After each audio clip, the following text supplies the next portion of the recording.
नमस्कार। मैं संजीव कुमार। आज विवेकानंद जीवन के अनजाने सच, जिसके महान लेखक हैं शंकर। इन्होंने 200 पुस्तकों का गहन अध्ययन करने के पश्चात इस अद्भुत पुस्तक की रचना की है। इस पुस्तक के दूसरे और अंतिम भाग को मैं आपके समक्ष प्रस्तुत करने का प्रयास कर रहा हूँ। कैलिफोर्निया में स्वामी जी ने अपने परिव्राजक जीवन की अवर्णनीय कष्टों की कथा तुलनाहीन भाषा में अपने शिष्यों को सुनाई थी। उन्होंने कहा, जाने कितनी ही बार मैं अनाहार, छत विक्षत पांव, थके तन मन से मृत्यु का मुकाबला किया है। कितनी ही बार दिन पर दिन मुट्ठी भर अन्न के बिना राह चलना तक असंभव हो आया। तब थकी हारी अवसन्न देह वृक्ष की छाया तले लौट जाती थी। उस पल लगता था जैसे प्राणवायु उड़ जाएगी। उस वक्त जुबान से बोल निकलना तक मुहाल हो जाता था। सोच विचार करना तक असंभव हुआ था।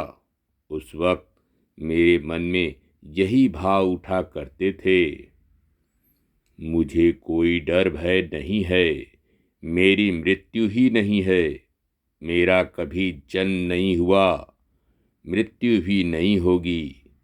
समूची प्रकृति में इतनी क्षमता नहीं कि वह मुझे कुचल पीस कर मार दे। प्रकृति तो मेरी दासी है। हे देवादिदेव, हे परमेश्वर, अपनी महिमा उजागर करो। स्वराज्य में प्रतिष्ठित हो, उठो, जागृत हो, मुझसे विमुख मत होना। बस तभी मुझे मानो दोबारा शक्ति मिल जाती। मैं उठ खड़ा होता था, इसलिए मैं आज भी जिंदा हूं।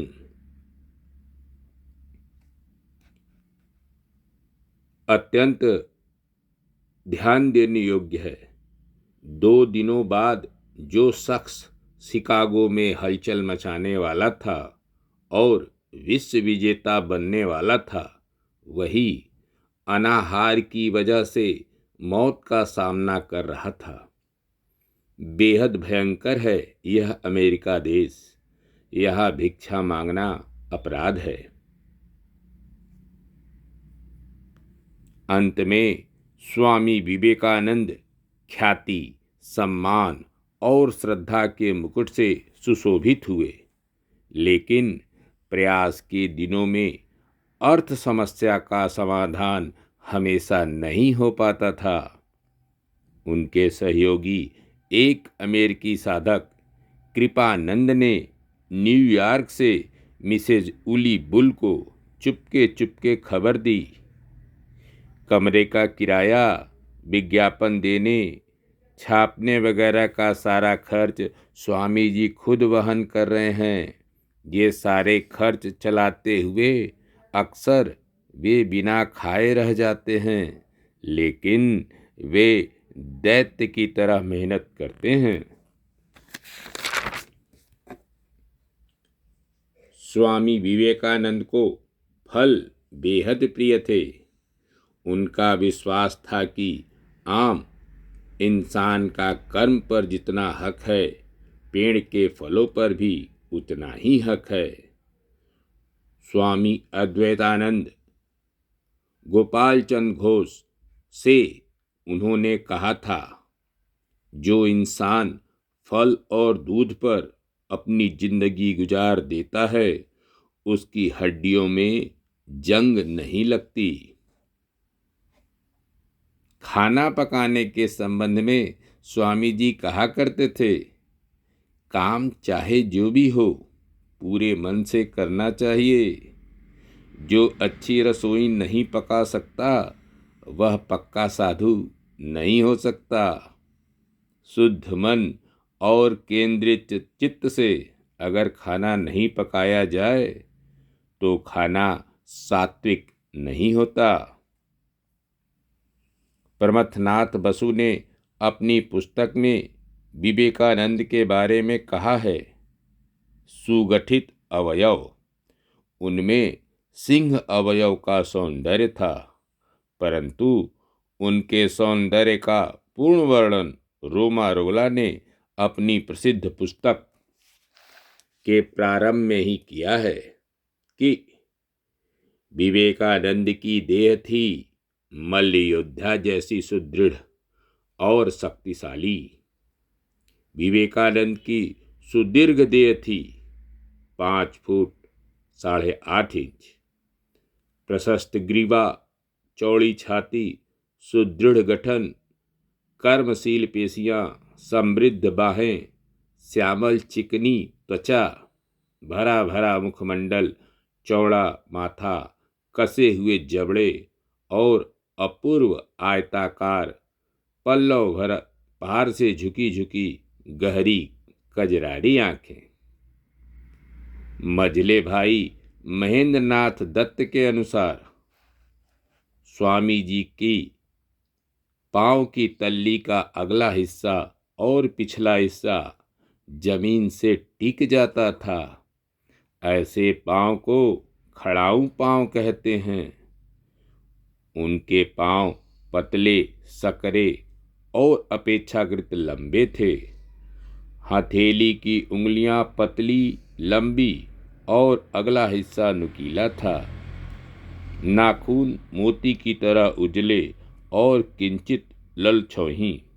चेहरा गोल गाल और भरा भरा। ओंठ पतले, अपनी मर्जी मुताबिक वे कसकर दृढ़ कर सकते थे। नाक उन्नत सुतवा, बाहें सुडौल, पतली और लंबी। माथे का पिछला हिस्सा चपटा, माथे के सामने का हिस्सा और ब्रह्मतालु ऊंचा। यह महान सितारा 39 वर्ष 5 माह और 24 दिन तक ही चमका। स्वामी विवेकानंद के प्रति यदि श्रद्धा है तो जर्मन दार्शनिक की वह प्रसिद्ध उक्ति कि किसी महापुरुष की अगर सच ही श्रद्धा करते हो तो उसके तिरोधान पर आंसू मत बहाओ, बल्कि उसके स्वप्न को वास्तविक रूप देने में जुट जाओ।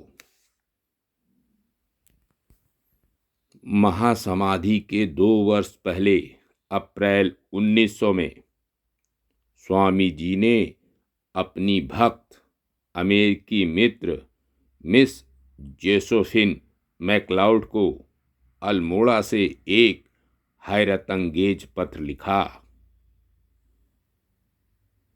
ऐसा लगता है कि समकालीन आधार भूमि पर खड़े होकर मृत्युंजयी सन्यासी विवेकानंद अनंत काल से संवाद करना चाहते हैं।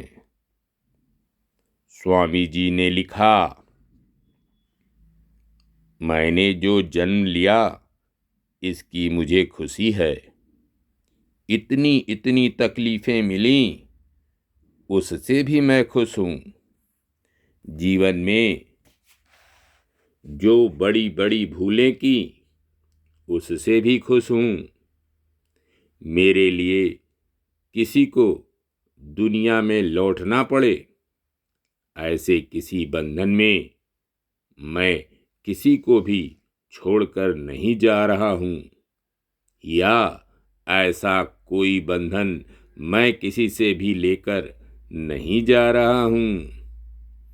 अपनी यह देह त्याग कर ही मेरी मुक्ति हो, या देह रहते रहते मुक्त हो जाऊं। वह पुराना विवेकानंद जा चुका है। हमेशा हमेशा के लिए जा चुका है, अब वह नहीं लौटेगा।